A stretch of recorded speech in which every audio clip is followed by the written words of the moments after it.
로마서 11장. 형제들이여, 그러면 내가 다시 묻습니다. 하나님께서 자기 백성을 버리신 것입니까?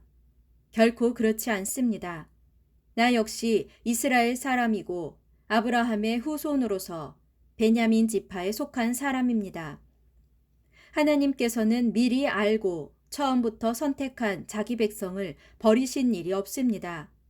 여러분은 타락한 이스라엘을 처벌해달라고 호소하는 엘리야 선지자에 대해 성경이 어떻게 말하고 있는지 알지 못합니까? 엘리야가 주님께 호소하기를, 주여, 저들은 주님의 예언자들을 다 죽이고 주님의 제단을 모조리 허물어 버렸습니다. 이제 저 혼자 유일하게 살아남아 있는데 저들은 저마저도 죽이려 합니다. 라고 하자, 그때 하나님께서 엘리야에게 어떻게 답변하셨습니까? 나는 나 자신을 위해 바알에게 무릎 꿇지 않은 7,000명을 남겨두었다 라고 하지 않았습니까? 오늘날에도 마찬가지입니다. 이스라엘 가운데 하나님의 은혜로 선택받은 사람들이 여전히 남아 있습니다. 그러나 그것은 오직 하나님의 은혜로 된 것이지 사람의 행위로 된 것이 아닙니다. 만일 행위로 선택을 받았다면 그것을 어찌 은혜라고 할 수 있겠습니까? 그러면 무엇입니까? 이스라엘 사람들은 자신들의 행위로서 그토록 열성적으로 찾아 헤매던 것, 곧 의롭다함을 얻지 못했지만 오직 선택받은 사람들은 그것을 얻었습니다. 그 밖에 다른 사람들은 매우 완고해졌습니다. 이런 사실을 두고 성경에는 이렇게 기록되어 있습니다. 하나님께서 그들에게 혼미한 영을 주셨으므로 그들은 오늘날까지도 눈이 있어도 보지 못하고 귀가 있어도 듣지 못한다. 또한 다윗도 다음과 같이 말했습니다. 그들의 잔치상이 오히려 올가미가 되게 하소서. 또한 덫이 되고 함정이 되게 하셔서 걸려 넘어지고 징벌을 당하게 하소서. 그리고 그들의 두 눈을 어둡게 하셔서 보지 못하게 하시고 그들의 등이 항상 구부러져 있게 하소서. 내가 다시 묻습니다. 그렇다면 그들은 넘어져서 다시는 일어날 수 없게 되었습니까? 결코 그렇지 않습니다. 그들이 잘못을 저지른 탓에 하나님의 구원이 이방인들에게 이르게 되었는데 그것은 이스라엘로 하여금 질투심을 불러일으키기 위함이었습니다. 이처럼 이스라엘의 잘못이 세상의 부요함이 되고 이스라엘의 실패가 이방인들에게 부요함을 가져다 주었다면 만일 이스라엘이 하나님 앞에 온전하게 서게 되면 그들은 얼마나 더 많은 부요함을 누릴 수 있게 되겠습니까? 그러므로 이제 나는 이방인 된 여러분에게 말합니다. 내가 이방 사람들에게 말씀을 전하는 사도로 부름을 받은 만큼 나는 내가 맡은 직분을 무척 영광스럽게 여깁니다. 나는 모쪼록 내 동족에게 질투심을 불러일으켜 그들 가운데 몇 사람만이라도 구원하고 싶다는 간절한 소망을 갖고 있습니다. 하나님께서 그들을 버리심으로써 세상과 화목을 이루게 되었다면 하나님께서 그들을 받아들이심은 죽은 자에게 새 생명을 주시는 일이 아니고 무엇이겠습니까? 빵 반죽 덩어리에서 처음에 떼어본 빵 반죽이 잘 되어 있으면 나머지 부분도 잘 되어 있게 마련이고 나무의 뿌리가 성하면 그 가지도 성한 법입니다.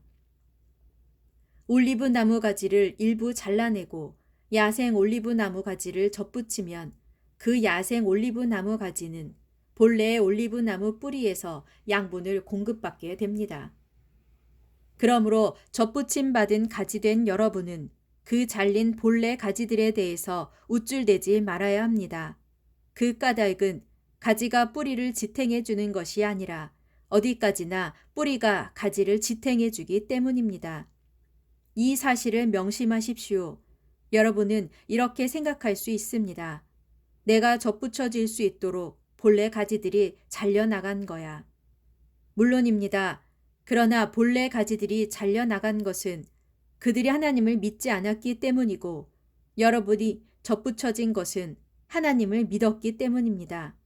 그러므로 절대로 교만한 마음을 품지 말고 도리어 삼가 두려워하는 마음을 가지십시오.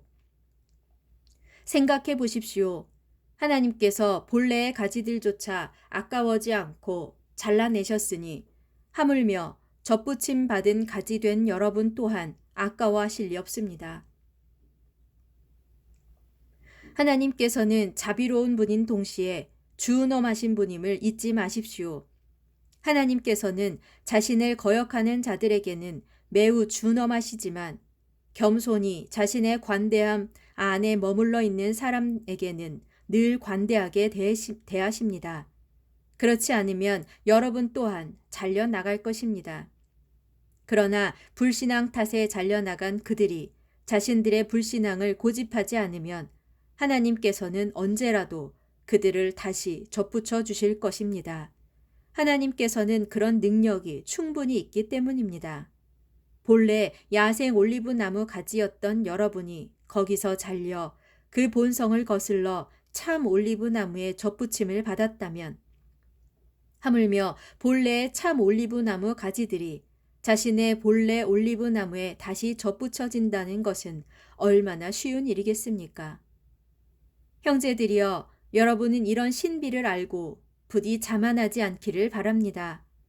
이방인들의 충만한 수가 다 찰 때까지는 이스라엘 사람들 중에 불신앙을 고집하는 완고한 자들이 있게 될 것입니다. 그러나 때가 되면 선택받은 온 이스라엘 사람들이 다 구원을 받을 것입니다. 이런 사실에 대하여 성경에는 이렇게 기록되어 있습니다. 시온으로부터 구원하시는 분이 나와서 야곱의 후손 중에서 경건치 못한 자들을 모두 몰아내실 것이다. 이것이 바로 내가 그들과 맺은 언약인데 내가 그들의 죄를 없애버릴 때 비로소 그 언약이 이루어질 것이다. 복음과 관련해서 말씀드리자면 불신앙 탓에 이스라엘이 하나님과 원수가 된 것은 오히려 이방인 된 여러분에게는 득이 되는 일입니다. 하지만 하나님의 선택하심과 관련해서 말씀드리자면 그들은 자신들의 조상 덕분에 하나님의 사랑을 받은 자들입니다. 하나님의 은사와 부르심에는 어떤 후회도 없고 결코 번복되는 일도 없기 때문입니다.